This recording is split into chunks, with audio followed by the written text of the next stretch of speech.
নমস্কাৰ বন্ধুসকল, মই আজি আপোনালোকৰ বাবে এটা ভিডিঅ' লৈ আহিছোঁ। ভিডিঅ'টোত চাওকচোন, মোৰ হাতত এটা আছে, এইটো পেন। কিন্তু এই পেনটোৰে আমি লিখিব নোৱাৰোঁ, আমি কোনো কাগজত লিখিব নোৱাৰোঁ। ইয়াৰ কাম হৈছে, মই এবাৰ আপোনালোকক দেখাই দিওঁ, তেতিয়া গম পাব, নহ'লে হয়তো ধৰিব নোৱাৰিব, বুজিব নোৱাৰিব। ইয়াত এটা বটন আছে, এইটো চাওক। জাষ্ট একবাৰ প্ৰেছ কৰিব।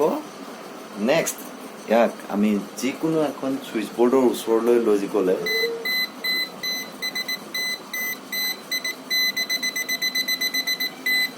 এতিয়া চাওক, কাঠৰ ওপৰত দিওঁতেও ই হৈছে voltage detector, AC voltage detector. ইয়াক ইলেক্ট্ৰিকেল কাম কৰা যিকোনো মানুহে ইয়াক ব্যৱহাৰ কৰাটো খুবেই ভাল। তুমি মোৰ মাইকটো পালা? মাইকটোৰ অৱস্থা চাওক, কামুৰি মেলি মাইকৰ অৱস্থা কি কৰিলে, আৰু সিফালে নিলে ভৰিত মেৰিয়াই লৈছে। এয়া আমাৰ ডিডুৰ কাম, দুষ্টামি। মোৰ মাইকটো ভাল হৈ আছেনে বেয়া হ'ল বাৰু গম নাপাইছোঁ। এইটোতো চাগে ভাল হৈ থাকিব, আশা কম আছে। হাই কোৱা বেটা।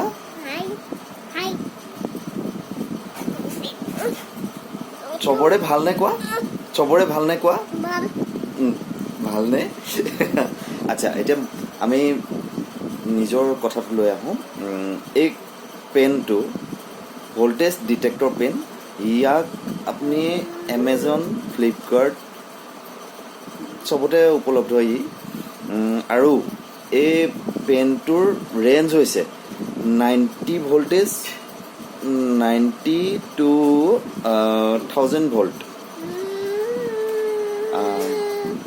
ইয়াক আমি AC 90ৰ পৰা 1000 ভল্টলৈকে ডিটেক্ট কৰিব পাৰোঁ।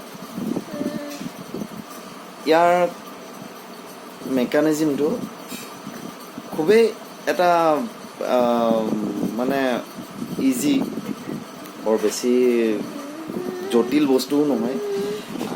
ইয়াৰ খালি আমি ইউজ কৰিবৰ কাৰণে অকল দুটা জাষ্ট ট্ৰিপুলে বেটাৰী লাগে। ট্ৰিপুলে বেটাৰী লাগে, মানে 1.5 3 ভল্ট ইয়াৰ DC পাৱাৰ লাগে, জাষ্ট ইয়াক অন কৰিবৰ কাৰণে। এইটো দেখা পাইছে, আৰু এবাৰ প্ৰেছ কৰিলে এইটো টৰ্চো জ্বলে। বঢ়িয়া প্ৰডাক্ট হয়, বিশেষকৈ ইলেক্ট্ৰিকেলৰ কাম কৰা মানুহৰ কাৰণে এইটো খুব ভাল প্ৰডাক্ট হয়। আৰু এটা কথা, আপুনি ঘৰটোত কাৰেণ্ট আহি আছে নে নাই আমি চাবলৈ হ'লে কেনেকৈ চাম? অকল বাল্বটো জ্বলি আছে বা ফেনখন চলি আছে, তেতিয়াহে আমি গম পাম কাৰেণ্ট আছে। কিন্তু এই পেনটোৰে আমি সেই কনফিউজনটো দূৰ কৰিব পাৰোঁ। সেই কনফিউজনটো কেনেকৈ দূৰ কৰিব পাৰোঁ? এই পেনটো আমি যিকোনো ছুইচ বৰ্ডৰ ওচৰলৈ, যেনেকৈ মই এতিয়া নিছিলোঁ, তেনেকৈ যদি ছুইচ বৰ্ডৰ ওচৰলৈ লৈ যাওঁ, তেনেহ'লে তাত আপুনি গম পাব ইয়াত বিপ কৰিব। এতিয়া এবাৰ কৰিছে, আৰু যেতিয়া আমি ইয়াক ছাপ্লাই মানে আমাৰ ফেজডালৰ ওচৰলৈ লৈ যাম, তেতিয়া ই কণ্টিনিউ বিপ কৰিবলৈ আৰম্ভ কৰে। সেইটো আপোনালোকে দেখা পাইছে। আৰু ই অকল ফেজ লাইনটোহে ডিটেক্ট কৰে। কেতিয়াবা যদি আমাৰ নিউট্ৰেল লাইনটোত ফেইল থাকে, তেতিয়া কিন্তু ফেজৰ থ্ৰু আমাৰ নিউট্ৰেল লাইনটোলৈকে লাইনটো পাই থাকে। সেই লাইনটো তেতিয়া ইও ডিটেক্ট কৰে, কাৰণ ই 90 ভল্টলৈকে ডিটেক্ট কৰিব পাৰে। আৰু ইয়াক আপোনালোকে, মই ভবামতে আমি ঘৰুৱা টেষ্টাৰবিলাকৰ লগত এনেকুৱা এটা ৰখা খুবেই প্ৰয়োজন।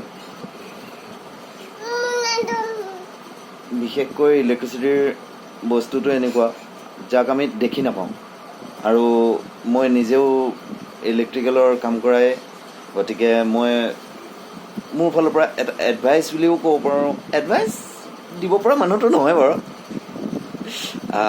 এডভাইচ দিব পৰা মানুহ নাই হোৱা। হ'লেও আপোনালোকক এটা ৰিকুৱেষ্ট কৰিছোঁ যে ইলেক্ট্ৰিকেলৰ কাম কৰা যিকোনো মানুহে এই টেষ্টাৰটো লগত ৰাখক, নিশ্চয় আমাৰ এক্সিডেণ্ট কমিব। সেয়াই আৰু আজিলৈ ইমানখিনিয়ে, ধন্যবাদ। আৰু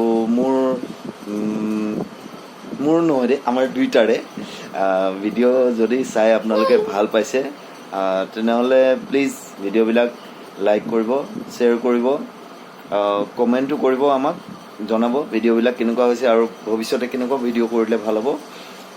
আৰু মোৰ এই চেনেলটোক প্লিজ ছাবস্ক্ৰাইব কৰি দিব। আৰু এই পেনটোৰ মোৰ ডেছক্ৰিপশ্যন বক্সত এই পেনটোৰ সম্পূৰ্ণ ডিটেইল দিয়া আছে, আপোনালোকে তাত চাব পাৰে, তাৰ পৰা ল'ব পাৰিব। ধন্যবাদ।